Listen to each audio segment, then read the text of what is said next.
పాదారవింద శతకంలోని 42వ శ్లోకానికి ప్రవేశించాం.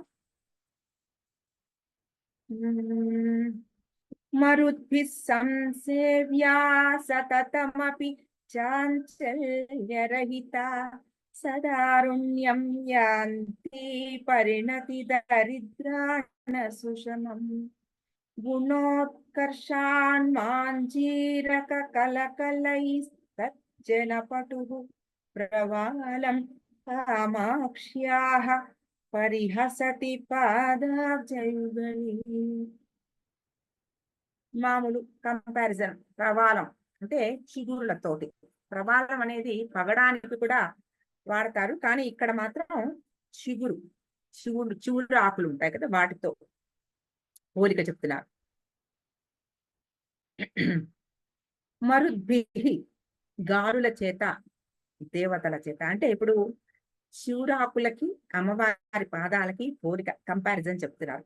ఈ మరుద్భిః అన్నప్పుడు ఈ చిగురాకులకంటే చిన్న చిన్న గడ్డి మొక్కలు అనుకోండి, లేతగా ఉన్న గడ్డి మొక్కలు.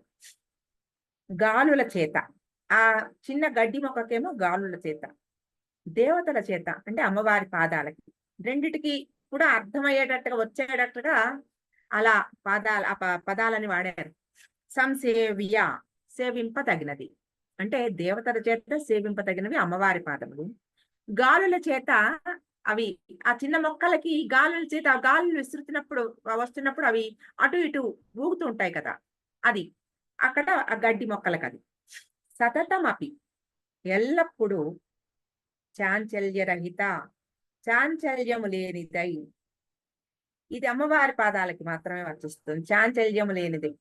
అంటే గాలి లేనప్పుడు చాంచల్యం లేనిదే అని గడ్డికి కూడా వర్తిస్తుంది. చాంచల్య రహిత అంటే చాంచల్యము లేనిది, సతతమపి ఎప్పుడు కూడా చంచలం లేనిది అమ్మవారి పాదములు. కానీ గాలి లేనప్పుడు మాత్రమే చాంచల్య రహితం గడ్డి మొక్కలు. తర్వాత సదా, నిత్యము ఆరుణ్యం యాంతి, ఎరుపుదనమును పొందుచున్న, గుణోత్కర్షాత్, గుణ అతిశయము చేత. గుణోత్కర్షాత్ అంటే గుణ అతిశయం అంటే చాలా గొప్ప గుణం అన్నమాట. అది చాలా గొప్పది. ఆ ఎరుపు రంగు పొందడం అంటే చాలా గొప్ప గుణం. తర్వాత మాంజీరక కలకలైహి, అందెల రవడి చేత. తర్జన పటువు, బెదిరించుట ఎందు సమర్థమైన అంటే భయపట్టుటకు తగిన. కామాక్ష్యాః, కామాక్షీదేవి యొక్క పాదాబ్జయుగళి, పాదకమలముల జంట. పరిణతి, పరిణామ దశలో. దరిద్రాణ సుషమం, కాంతిహీనమైన ప్రవాలం, చిగురుటాకును. పరిహసతి, వెక్కిరించుచున్నది. అంటే అమ్మవారి పాదములు ఈ గడ్డి మొక్కలని, చిగురుటాకులని పరిహసిస్తోంది. అంటే అవి ఎర్రగానే ఉన్నాయి, అమ్మవారి పాదములు ఎర్రగా ఉన్నాయి. లేత చీగుళ్ళు మృదువుగా మెత్తగా ఉంటాయి. అమ్మవారి మృదువుగా మెత్తగా ఉంటాయి, ఎరుపు రంగును కలిగి ఉంటాయి. అటువంటి గాలుల చేతేమో ఈ చిగురుటాకులు కంపిస్తూ ఉంటాయి. దేవతల చేత అమ్మవారి పాదములు సేవింపబడుతూ ఉంటాయి.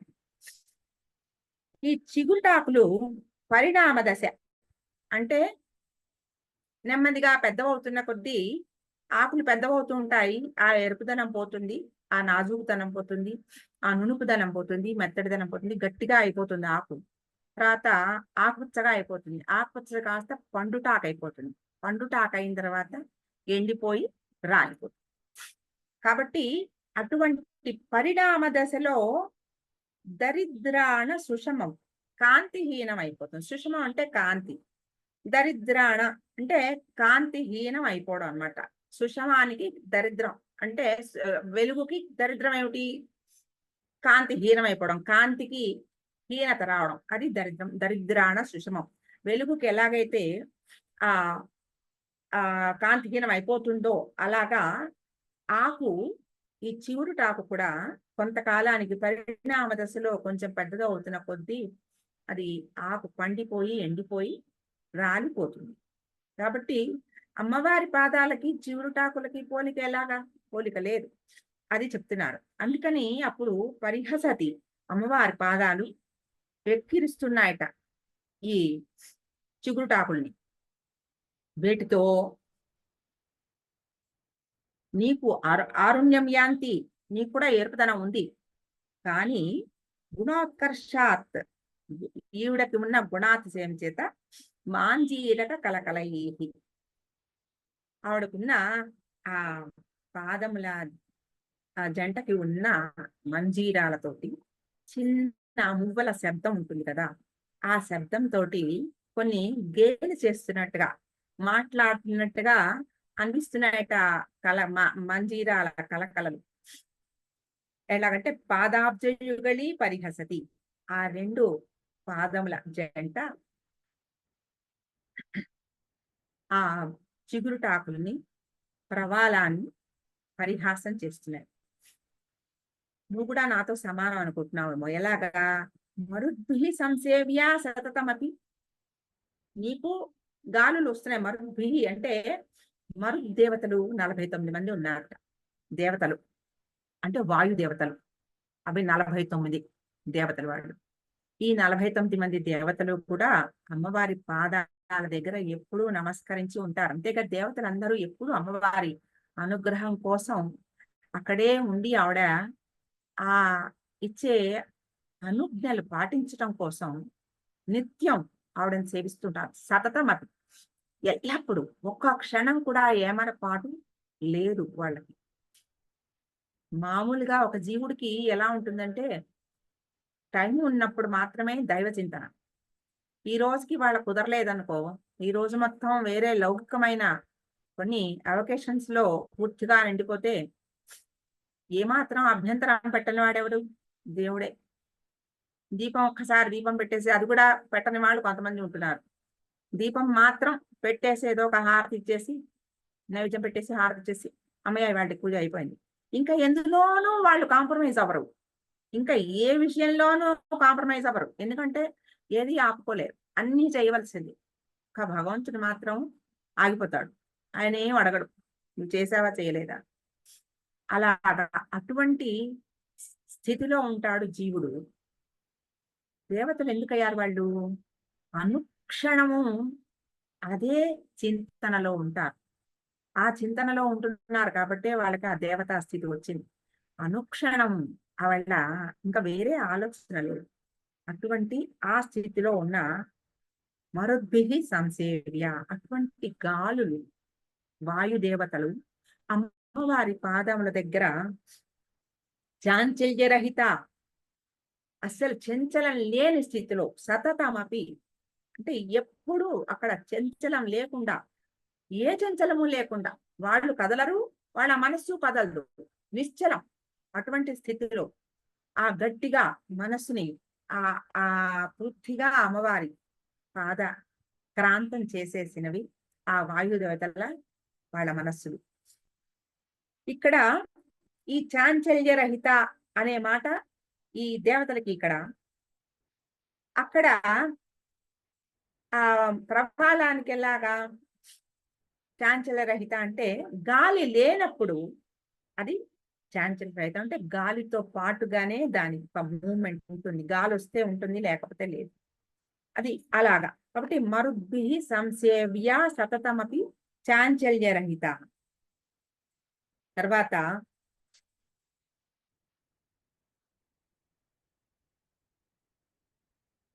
ఆ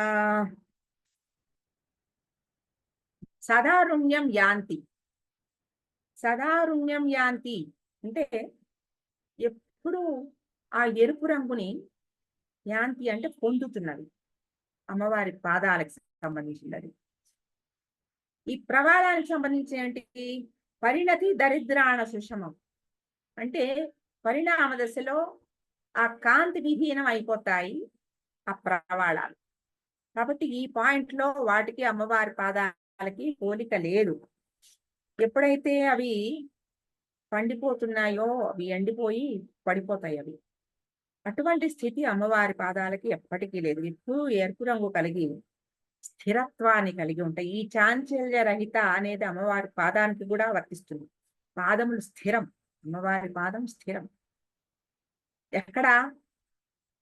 సాధకుడి మనస్సులో ఆ స్థిరం, అటువంటి చాంచల్యరహిత, అటువంటి ఆ పాదములు గుణోత్కర్షాన్ మాంజీరక కలకలై తర్జన పటుహు. ఇవి గుణ ఉత్కర్ష అంటే ఇది చాలా గుణాలు, మంచి గుణాలు, అద్భుతమైన గుణాలు, అత్యుత్తమమైన గుణాలు అనే మాటకి ఉత్కర్ష అంటే సూపర్లేటివ్ సెన్స్. ఇంకా అన్ని ఇలాగే ఇంత ముందర శ్లోకంలో కూడా అలాగే అన్ని సూపర్లేటివ్, థర్డ్ డిగ్రీ ఈ ఆ మీనింగ్ అన్నమాట అందులో. అటువంటి గుణోత్కర్ష, అటువంటి అద్భుతమైన గుణములు కలిగిన సుపీరియారిటీ క్వాలిటీస్ అన్నమాట. అటువంటి పటుహు అంటే ఎక్స్పర్ట్, తర్జన పటుహు అంటే బెదిరించడంలో మంచి ఎక్స్పర్టీస్ ఉంది ఆవిడకి పాదాలకి. దేన్నైనా సరే బెదిరించేందుకు. దేన్ని బెదిరిస్తోంది? ప్రవాళాన్ని బెదిరిస్తోంది ఆవిడ. నువ్వేమిటనుకుంటున్నావు? నీ ఎరుపు, నీకేదో ఎరుపుందని, నీకు కూడా గాలి దేవతలు నీ చుట్టూ తిరుగుతున్నారని నువ్వు నాతో సమానం అనుకుంటున్నావేమో. నీకు ఆ పరిణామ దశలో నువ్వు పడిపోతావు. నీకు నాకు పోలిక లేదు, జాగ్రత్తగా ఉండు అని మాటలతో బెదిరిస్తున్నట్టు ఆవిడ మంజీరాలు శబ్దాలు చేస్తున్నాయట. అటువంటి వాటిని భయపడుతున్నాయన్నమాట.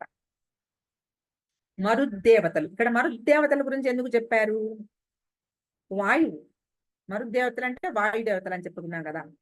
వాయువు చంచలం అంతే కదా. గాలి వీచకుండా ఉంటే ఏమైపోతుంది మన పని? గాలి వీచాల్సిందే, గాలి కదలాల్సిందే. వాయువుకి చలనం ఉంది, ఎప్పుడూ చలనం ఉంటుంది.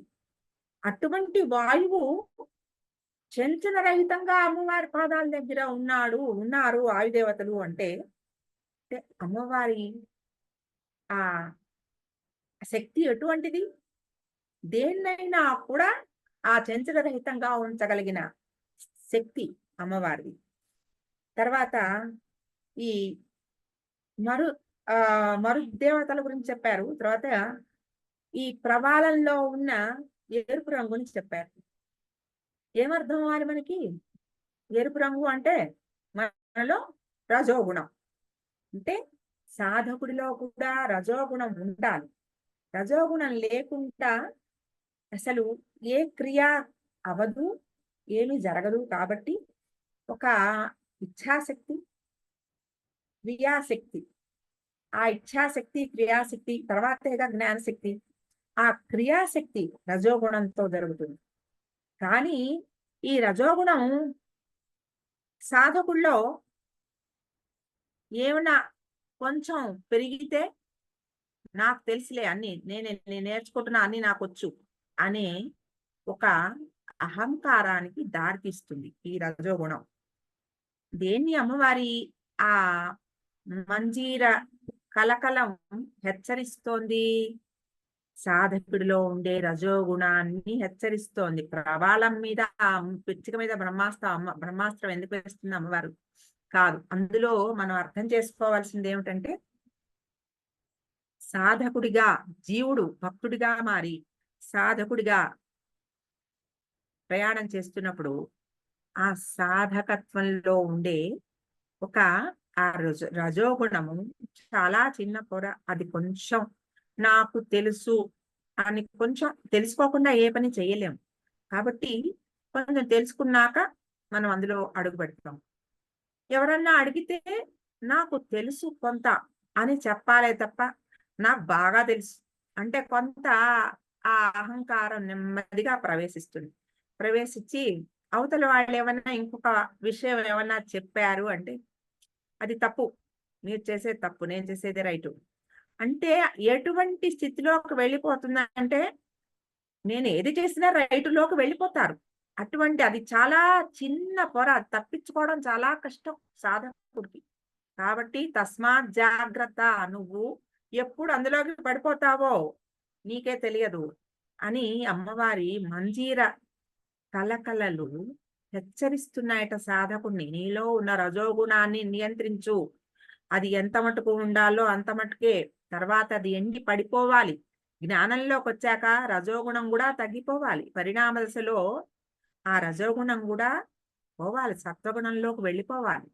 ఆ సత్వంలోకి వెళ్ళిన తర్వాత ఇక ఈ రజోగుణం యొక్క ఉపయోగం లేదు. కాబట్టి అటువంటి ఆ పరిణామ దశలో ఈ రజోగుణాన్ని వదిలించాలి అని తర్జన పటుహు, ఆవిడ బెదిరిస్తూ అదిలిస్తోందిట. ఆవిడ ఆవిడ పాదాలకున్న మంజీరాలు. ఇందులో ఒక హెచ్చరిక. అది సాధకుడిలో ఒక జీవుడు భక్తుడి నుంచి సాధకుడిగా ఎదుగుతున్నప్పుడు ఆ సాధకత్వంలో ఉండే కొన్ని అటు ఇటు పడిపోయే, కొన్ని అటు ఇటు లోయలే ఉంటాయి. జాగ్రత్తగా అంటే కొండ మీద ఎక్కును కేదార్నాథ్ అవన్నీ వెళ్తున్నప్పుడు చాలా సన్నటి దారి.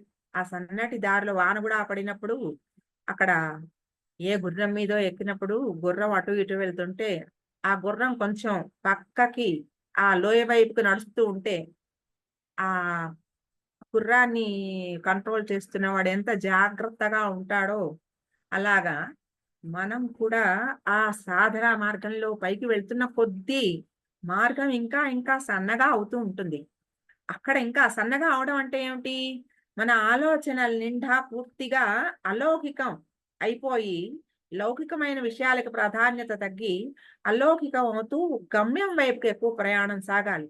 ఆ గమ్యం వైపుకు వెళ్ళవలసిన ఆ దారి అంటే రెండు వైపులా కళ్ళకి గంతలు కట్టేస్తే ఎలాగైతే అటు ఇటు కనపడదో అలా కనపడకుండా అలౌకిక ప్రయాణానికి సాధకుడు వెళ్ళాలి. అందుకనే అక్కడ ఒక హెచ్చరిక, జాగ్రత్తగా ఉండు, అటు ఇటు వేటిల్లో నుంచైనా ఎక్కడైనా నువ్వు పడిపోవచ్చు. కాబట్టి ఈ పరిణామ దశలో ఉన్నావు నువ్వు. ఈ పరిణామ దశలో రజోగుణంలో ఈ ఎరుపు నాలో ఉంది, నాకు గొప్ప అనుకుని గొప్ప పడకు. ఎంత మటుకు ఉండాలో నా పాదాలను చూసుకో, నా పాదాక్రాంతం అవ్వు. ఈ పాదాల నుంచి ఎంత ఎరుపు కావాలో అంతే నువ్వు తీసుకో. అంతే తప్ప ఎక్స్ట్రా నీకు లేదు. ఎక్కువ తీసుకునే అర్హత నీకు లేదు, తీసుకోవద్దు. ఇది అమ్మవారి హెచ్చరికగా సాధక గుణాలని పెంచి ఆ చెంచల రహితంగా, అక్కడ మళ్ళా చాంచల్య రహిత అని చెంచల రహితంగా స్థిరంగా నిలబడేందుకు అంటే ఎంత వాయు దేవతలైన అమ్మవారి పాదముల యందు ఎంత స్థిరంగా ఆవిడ అనుగ్రహం కోసం వేచి ఉంటున్నారో అటువంటి స్థిరత్వాన్ని సాధకుడికి ప్రసాదించాలి అని అమ్మవారు ఇందులో అమ్మవారి పాదములు సాధకుడికి అనుగ్రహించాలని ఆయన కోరుకుంటున్నట్టుగా మన కోసం మన ఆయన కోరుతున్నారు. అది ఇందులో ఈ శ్లోకంలో చెప్పిన విషయం. మరుద్భిః సంసేవ్యా సతతమపి చాంచల్యరహిత సదారుణ్యం యాంతి పరిణతి దరిద్రాణ సుషమం గుణోత్కర్షాన్ మాంజీరక కలకలైస్తర్జన పటుః ప్రవాలం కామాక్ష్యాః పరిహసతి పాదాబ్జయుగళీ. అంటే ఇక్కడ కామాక్ష్యాః పాదాబ్జయుగళీ పరిహసతి ప్రవాలం, అది ఇక్కడ పదాల యొక్క ఆర్డర్ అన్నమాట. కామాక్ష్యాః పాదాబ్జయుగళీ పరిహసతి ప్రవాళం అంటే ఆ అమ్మవారి పాదాబ్జయుగళి ఆ ప్రవాళాన్ని పరిహాసం చేస్తూ తర్జన పటుకు అంటే బెదిరిస్తోందిట తన మాంజీరక కలకలాలతో అని ఇందులో చెప్పారు.